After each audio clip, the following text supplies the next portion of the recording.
Hello guys, welcome back to our channel Fantasy World. இன்னைக்கு என்ன வீடியோல என்ன பார்க்க போறோம் அப்படினா SK8 The Infinityயோட எபிசோட் 8 கான எக்ஸ்பிளனேஷன் தான். இந்த எபிசோடோட ஸ்டார்டிங்ல ஒரு ஸ்கேட் போர்ட் ரேஸா காட்டுறாங்க. யார் யாருக்குன்னு சொல்லிட்டு பாத்தீங்க அப்படினா ஆடம்க்கும் வேற யாரோ ஒரு பையனுக்கு. ஆடம்க்கு ஈக்குவலாவே அவனும் நல்லாவே ஸ்கேட் பண்றான். அதனால ஒன்னால எனக்கு ஈக்குவலா கீப் அப் பண்ண முடியாது. அதனால என் கூடவே வா அப்படினு சொல்லிட்டு பின்னாடி கூட்டி போறான். எப்படி லாங்காவை வேற ஒரு டைமென்ஷனுக்கு கூட்டி போவானோ அதே மாதிரி இவனையுமே கூட்டி போறான். வா இந்த வேர்ல்ட்ல நம்ம மட்டும் தான் என்ஜாய் பண்ணலாம் அப்படினு சொல்லிட்டு கூட்டி போறான். அவன் பார்த்தா ஒரு வளைவுல ஜஸ்ட் மிஸ் ஆகி அப்படியே பொத்துன்னு கீழ விழுந்துறான். அந்த இடத்துக்கு பார்த்தா கரெக்ட்டா ஜெரி ஜோ ரெண்டு பேருமே வந்துடுறாங்க. அப்பனா இவனை பத்தி நம்ம கேள்விப்பட்ட ரூமர்ஸ் எல்லாம் கரெக்ட். ஆடம் எதுக்கு இப்படிலாம் பண்ணிக்கிட்டு இருக்க அப்படின்னு சொல்லிட்டு ஜெரி கேக்குறான். நான் அவன் மேல அதிகமான நம்பிக்கை வச்சிருந்தேன் அப்படின்னு சொல்லிட்டு ஆடம் சொல்றான். என்னடா பேசிக்கிட்டு இருக்க அப்படின்னு சொல்லிட்டு ஜோ சொல்றான். இவன் எனக்கான ஈவா இருப்பான்னு சொல்லிட்டு நான் எதிர்பார்த்தேன் அப்படின்னு சொல்லிட்டு ஆடம் சொல்லிட்டு நிக்கிறான். இப்போ இந்த டோர்னமெண்ட் நடக்கிற அந்த நாள காட்டுறாங்க. ரெண்டு குரூப்பா பிரிச்சு வச்சிருக்காங்க. ரெண்டு குரூப்போட வின்னர்ஸ் தான் அப்படியே ஃபைனல்ல மோத போறாங்க. அப்ப லாங்காவுமே அங்க வந்துடுறான். மியா வந்துட்டு எங்கடா இப்ப ரேக்கிய காணோம் அப்படின்னு சொல்லிட்டு கேக்குறான். அப்புறம் அது மட்டும் இல்லாம அவன் டோர்னமெண்ட்டுக்கு வேற என்டர் பண்ணாம இருக்கானே அப்படின்னு சொல்லிட்டு மியா சொல்றான். ஆமா அவன் இங்க வரமாட்டேன்னு சொல்லிட்டான் அப்படின்ட்டு லாங்கா சொல்றான். அவன் என்ன ஆடம் கூட மறுபடியும் ஸ்கேட் பண்றதுக்கு பயந்துருப்பான் அதானே அப்படின்னு சொல்லிட்டு ஷேடோ சொல்றான். இப்போ குரூப் 1ல எல்லாருமே வந்து நிக்கிறாங்க. குரூப் 1ல மெயின் கேரக்டர்னு பார்த்தா ஆடமும் மியாவும் மட்டும் தான். ஃபர்ஸ்ட் இந்த மாதிரி குரூப்பா பிரிச்சிருக்காங்க. அந்த குரூப்ல வந்துட்டு ஃபர்ஸ்ட் ரெண்டு பேர் வர்றவங்க வின்னிங்.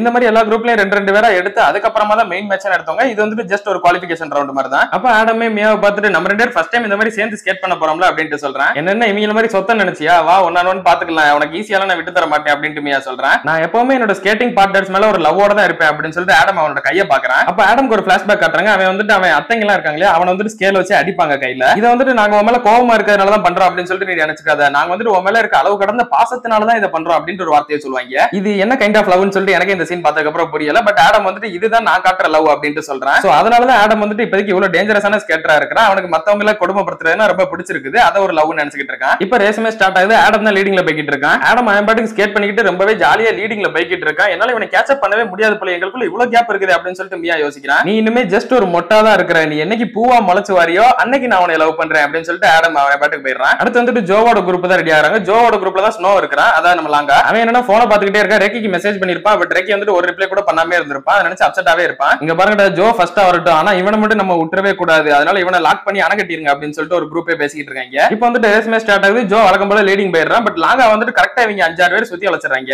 அவங்களும் லாங்காவே எப்படியாவது அட்டாக் பண்ணணும்னு சொல்லிட்டு அடிக்கடிக்கு வராங்க. பட் லாங்கா அதுல இருந்து டாஜ் பண்ணி எப்படியோ தப்பிச்சு வந்துகிட்டு இருக்கான். அந்த 5 பேர் அப்படியே ஒரு வளைவுல மொத்தமா சாச்சி விட்டுட்டு வந்துடுறாங்க.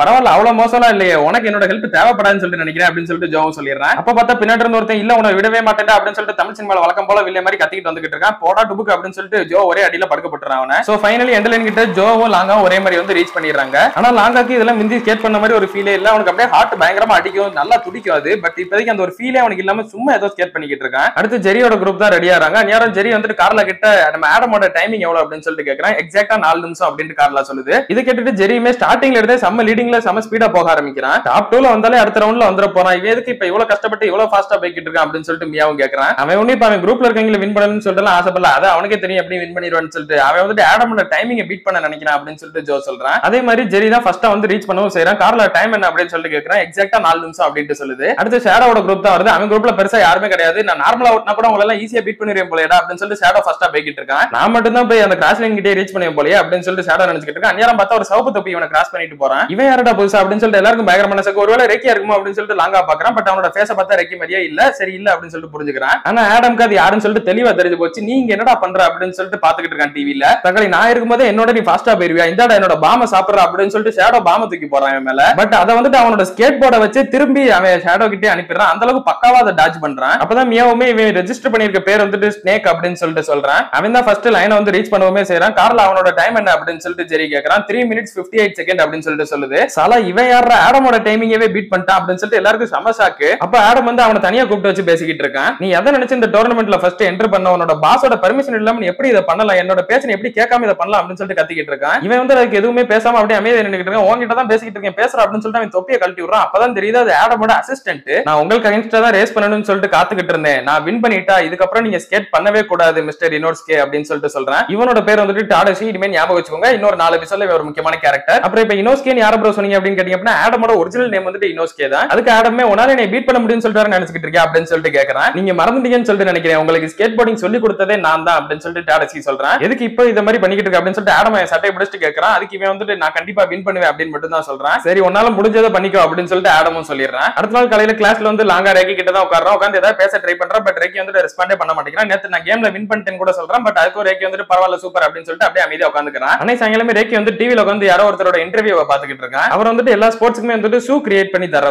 அவர் வந்துட்டு அதனாலதான் நான் குவிட் பண்ணேன், எனக்கு வந்துட்டு அந்த அளவுக்கு டேலண்ட் இல்ல அப்படின்னு சொல்றாரு. அப்புறம் எதுக்கு நீங்க ஷூ கிரியேட் பண்ண ஆரம்பிச்சீங்க அப்படின்னு சொல்லிட்டு அந்த இன்டர்வியூர் பண்ணி கேக்குது. ஏன்னா நான் இந்த ட்ராக்ல ஏதாவது ஒரு பார்ட்டா இருக்கணும்னு சொல்லிட்டு தான் ஆசைப்பட்டேன், நான் விளையாடுறேனே இல்லையன்றதுல இப்ப முக்கியமே கிடையாது, இதுதான் என்னோட பேஷன். இப்போ பாத்தீங்க அப்படின்னா என்னோட ப்ராடக்ட் நம்பி தான் நிறைய அமேசிங்கான அத்லெட்ஸ் இருக்காங்க, அதுவே எனக்கு ரொம்ப பெருமையான ஒரு விஷயம் தான் அப்படின்ட்டு சொல்றாரு. அப்படின்னா சப்போர்ட் பண்றதா அப்படின்னு சொல்லிட்டு ரேக்கியும் ஏதோ யோசிச்சுட்டு இருக்கான். அடுத்து இப்ப வேற ஒருத்தரை காட்டுறாங்க. அவர் வந்துட்டு போன்ல உங்களால தான் நாங்க இப்ப டாக்கனோ அரெஸ்ட் பண்ணிருக்கோம் அப்படின்ட்டு சொல்றாரு. இல்ல நீங்க கொடுத்த லீக்ஸ்னால தான் இது சாத்தியமாச்சு அப்படின்னு சொல்லிட்டு காமெண்டா சொல்றா. அண்ட் இது ஒன்னும் கம்ப்ளீட்டாவே முடியல, இன்னும் மிஸ்டர் இனோஸ்கேவை பிடிக்கணும், அவர் பொய் சாட்சியை வச்சு அசம்பிளியை ஏமாத்துறதை நான் கண்டிப்பா பொறுத்துக்கிட்டு இருக்க மாட்டேன், கண்டிப்பா கண்டுபிடிப்பேன் அப்படின்ட்டு சொல்றா. டாக்கனோவை போலீஸ் அரெஸ்ட் பண்ணிட்டாங்க, இப்போ நீயுமே குற்றவாளின்னு சொல்லிட்டு கண்டுபிடிச்சிட்டாங்க அப்படின்னு நம்ம சிண்டோ ஃபேமிலியோட மானமே போயிடும் அப்படின்னு சொல்லிட்டு ஆடமோட அத்தங்க எல்லாரும் சொல்லிட்டு இருக்காங்க. இல்ல அதெல்லாம் எந்த ஒரு பிரச்சனையுமே வராது, அதுக்கு மேல நான் ஏற்கனவே ஒரு பலியாட ரெடி பண்ணி தான் வச்சிருக்கேன் அப்படின்னு சொல்லிட்டு இனோஸ்கே சொல்றான். அப்போ ரேக்கி வந்துட்டு தனியா ஒரு கடையில உட்காந்துக்கிட்டு இருக்கான். நேரம் ஜோவுமே அவன் கிட்ட வந்து உட்கார்றான். இன்னைக்கு மெயின் டோர்னமெண்ட் ஸ்டார்ட் ஆக போகுது, நீ வரலையா அப்படின்னு சொல்லிட்டு கேக்குறான். ஜோ வந்து நான் என்டர் பண்ணவே இல்லை அப்படின்னு சொல்லிட்டு ரேக்கி சொல்றான். என்டர் பண்ணலன்னா என்ன சும்மா பாக்குறதுக்கு வரலாம்ல அப்படின்னு சொல்லிட்டு ஜோ கேக்குறான். இல்ல என்னைய தனியா விட்டுருங்க, நான் இதை அக்செப்ட் பண்ணிக்க பழகிக்கிறேன் அப்படின்னு சொல்லிட்டு ரேக்கி சொல்றான். இவனும் கடைசி வரை தனியாவே இருக்க முடியாது அப்படின்னு சொல்லிட்டு ஜோ சொல்லிட்டு போயிடுறான். இப்ப லாங்காவோட வீட்டை காட்டுறாங்க. அவன் வந்துட்டு அவங்க அம்மா கிட்ட என்னை ஒருத்தர் அவாய்ட் பண்றாங்க, நான் அதை என்ன பண்றது அப்படின்னு சொல்லிட்டு கேக்குறான். இது எனக்குமே நடந்திருக்குது, இது எந்த அளவுக்கு கஷ்டமா இருக்குன்னு சொல்லிட்டு எனக்குமே புரியுது அப்படின்னு அவங்க அம்மா சொல்றாங்க. நீங்க ரெண்டு பேரும் ஒருத்தர் தப்பா புரிஞ்சுக்கிட்டு இருப்பீங்க, ஆனா அது உங்களோட தப்பு கிடையாது, இல்ல இது வந்துட்டு உண்மையிலே என்னோட தப்பு தான், நான் தான் எங்களோட ப்ராமிஸை பிரேக் பண்ணிட்டேன் அப்படின்னு சொல்லிட்டு லாங்கா சொல்றான். எனக்கு தெரிஞ்சு அப்படின்னா உன்னோட ஃபீலிங்ஸ்க்கு நீ உண்மையா இருக்கணும்னு சொல்லிட்டு நினைக்கிறேன், உனக்கு அவங்களை ரொம்ப பிடிக்கும்ல அப்படின்னு சொல்லிட்டு அவங்க அம்மா கேக்குறாங்க.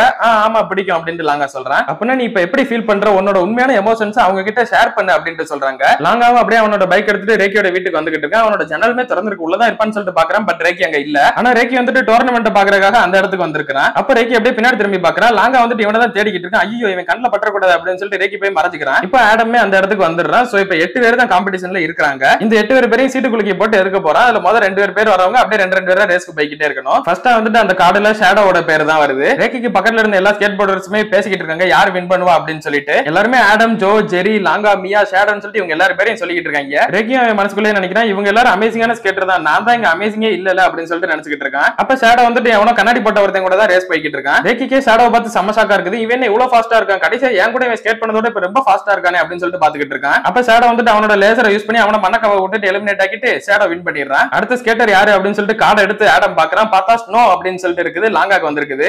இவனோட ஆப்பனன்ட் நானா இருக்கணும், கடவுளே என் பேர் வந்துடணும் அப்படின்னு சொல்லிட்டு ஆடம் ஆசாசே எடுக்கிறான். பட் வந்த பேர் வந்துட்டு ஜோ அப்படின்னு சொல்லிட்டு இருக்குது. இப்ப இவங்க 2 பேரும் நின்னுகிட்டு இருக்காங்க. அப்ப கூட லாங்கா வந்துட்டு ரேக்கி இங்க தான் இருப்பான் அப்படின்னு சொல்லிட்டு சுத்தி முத்தி தேடி பாத்துக்கிட்டு இருக்கான். அப்படியே அவன் ஜோவையுமே பார்த்துட்டு இதுக்கு முன்னாடி நான் ஜோ கூட ஸ்கேட் பண்ணது கிடையாது, இவர் எப்படி ஸ்கேட் பண்ணாருன்னு சொல்லிட்டு எனக்கு தெரியாது அப்படின்னு யோசிச்சுட்டு இருக்கான். அப்ப ஜோவுமே வந்துட்டு ஸ்கேட்டர்ஸ் எல்லாருமே ஒரு இடியட்ஸ் தான், இந்த விஷயத்தை பண்றதுனால அவங்களுக்கு கோடி கோடியா பணமோ இல்ல பெரிய பாராட்டெல்லாம் எதுவும் கிடைக்க போறது கிடையாது, பட் ஒரு மொமெண்ட்ல ஸ்லிப் ஆனா கூட நீ வந்துட்டு ரொம்பவே மோசமா இன்ஜுரி ஆயிடுவ, அதெல்லாம் தெரிஞ்சும் பண்றானா அவன் கண்டிப்பா ஒரு இடியட் தானே அப்படின்னு சொல்றான். உங்களுக்கு இது ரொம்பவே ஃபன்னா ஜாலியா தான் பண்ற மாதிரி தெரியுது அப்படின்னு லாங்கா சொல்றான். ஆமா ஏன்னா நானுமே ஒரு இடியட் தான் அப்படின்னு சொல்லிட்டு ஜோ சொல்றான். அது மட்டும் இல்லாம இந்த எஸ் காம்படிஷனே யாரு பெரிய இடியட் அப்படின்றதுக்கான போட்டி தான் அப்படின்னு சொல்றான். அப்பனா நானுமே ஒரு இடியட் தானே அப்படின்னு சொல்லிட்டு லாங்கா சொல்றான். இப்ப ரேஸுமே ஸ்டார்ட் ஆகுது. 2 பேரும் பரப்பட ஆரம்பிக்கிறாங்க. 2 பேரும் செம ஸ்பீடா போய்கிட்டு இருக்காங்க. 2 பேரும் அப்படியே ஒரு கார்னர் நோக்கி போய்கிட்டு இருக்கப்ப லாங்கா வந்துட்டு கொஞ்சம் ஸ்லோ ஆயிடுறான். அந்நேரம் பார்த்தா ஜோ செம ஸ்பீடா போய்கிட்டு இருக்கான். இவன் என்னடா கார்னர்ல போய் இவ்வளவு ஸ்பீடா போய்கிட்டு இருக்கான், உளுந்துற போறான்டா அப்படின்னு சொல்லிட்டு மியாவும் பதட்டத்துல கத்துறான். அப்ப பார்த்தா ஜோ வந்துட்டு ஒரு இதுல அப்படியே லைட்டா பறந்துகிட்டே ஸ்கேட் போர்ட கையில பிடிச்சுக்கிட்டு ஒரு பாறை மேல அவன் காலை வச்சுக்கிட்டு திரும்ப லேண்ட் ஆகலாம். அந்த பாறையில அவன் காலை வச்சு ஃபோர்ஸ் பண்ணதுனால இப்ப இன்னுமே செம ஸ்பீடா போக ஆரம்பிச்சிடறான். இந்த மாதிரி ஸ்கேட்டிங்லாம் வாய்ப்பே இல்லையடா, அவன் காலை உடஞ்சு போயிருக்குமேடா யாரும் அப்படின்னு சொல்லிட்டு மியாவும் சொல்றான். ஒன்லி ஸ்ட்ராங்கான மசில் ஸ்ட்ரென்த் இருக்கிறவங்களால தான் இதை பண்ணவே முடியும், அதான் ஜோவோட பவர் பிரேக் அப்படின்னு ஜெரி சொல்றான். லாங்காவே ஜோவை பார்த்துட்டு இவர் இந்த அளவுக்கு பெஸ்டா அப்படின்னு சொல்லிட்டு ஷாக்கோட இருக்கிறான். அப்படியே கட் பண்ணி இதோட இந்த ஒரு எபிசோடையுமே முடிக்கிறாங்க. சோ இந்த ரேஸ்ல யார் வின் பண்ண போறான்றது அடுத்த எபிசோட்ல தான் தெரியும். அதை நீங்க தொடர்ந்து பார்க்கணும்னு நினைச்சீங்க அப்படின்னா மறக்காம நம்ம சேனலை சப்ஸ்கிரைப் பண்ணி சப்போர்ட் பண்ணுங்க.